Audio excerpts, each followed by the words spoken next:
This is going to have to be in 2 parts because I just realized as I was reading that 3 minutes isn't long enough. So I have to go back to the beginning of where I was and start all again because this is today's book. And I am quite sure that there will be something in here you recognize. The sun was shining on the sea, shining with all his might. He did his very best to make the billows smooth and bright, and this was odd because it was the middle of the night. The moon was shining sulkily because she thought the sun had got no business to be there after the day was done. "'Tis very rude of him," she said, "to come and spoil the fun." The sea was wet as wet could be, the sands were dry as dry. You could not see a cloud because there was no cloud in the sky. No birds were flying overhead, there were no birds to fly.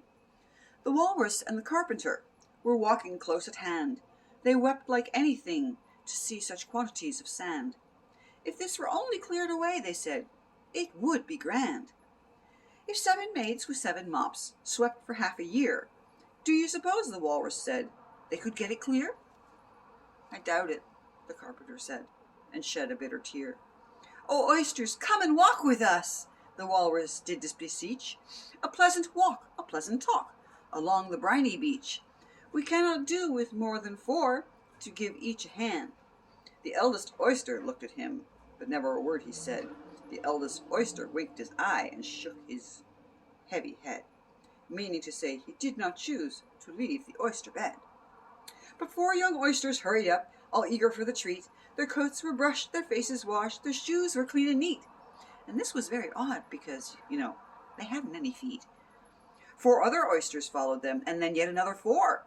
And thick and fast they came at last, more and more and more, all hopping through the frothy waves and scrambling to the shore. The walrus and the carpenter walked on a mile or so, and then they rested on a rock conveniently low. All the little oysters stood and waited in a row. "The time has come," the walrus said, "to talk of many things, of shoes and ships and sealing wax, of cabbages and kings, and why the sea is boiling hot, and whether pigs have wings." "But wait a bit," the oysters cried, "before we have our chat, for some of us are out of breath. We are all very fat." "No hurry," said the carpenter. They thanked him much for that. "A loaf of bread," the walrus said, "is chiefly what we need. Pepper and vinegar besides are very good indeed. And if you're ready, the oyster dear can begin to feed." "But not on us," the oysters cried, turning a little blue. "After such kindness that would be a dismal thing to do." "The night is fine," the walrus said. "Do you admire the view?" "It was so kind of you to come, and you are very nice." The carpenter said nothing, but cut us another slice. "I wish you were not quite so deaf. I've had to ask you twice." "It seems a shame," the walrus said, "to play them such a trick, after we brought them out so far and made them trot so quick." The carpenter said nothing, but the butter spread too thick. "I weep for you," the walrus said. "I deeply sympathize."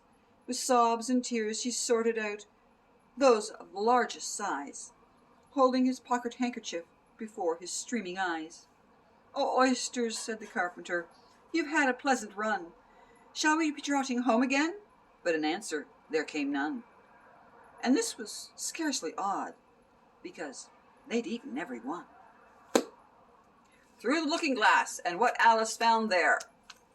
Lewis Carroll. Now, I know there are all sorts of things that go around saying, "Oh, you must not read Lewis Carroll. Did you not hear he was a pedophile?" Well, you know what? A disturbing number of men are pedophiles. And much like Bill Cosby being, turning out to be such an utter creep, that doesn't stop the fact that the comedy he did when he was young was incredibly hilarious. It just sours the taste of the comedy a bit when you know what he was doing after the show. Same deal. Is this a children's book? Technically, yes. But this is also from the time frame when people remembered that children are short, not stupid. Pick it up, read it. You'll like it.